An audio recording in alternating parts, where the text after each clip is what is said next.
Guys welcome to my new blog. तो आज हम जाऊँ अधिकारी गुड़ा उमरकोट और मोहन पात्र भाई को मीट करने तो हम देखू था ब्लॉग।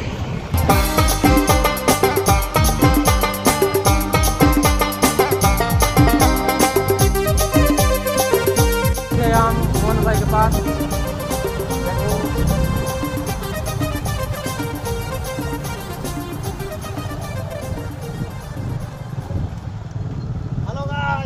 हेलो गाइस मेला लग गया इधर आज।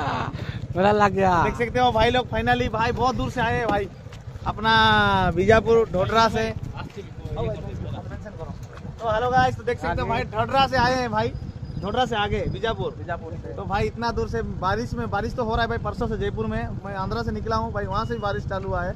बहुत अच्छा लगा भाई, इतना दूर मेरे को मीट करने आए भाई, दिल गार्डन हो गया भाई।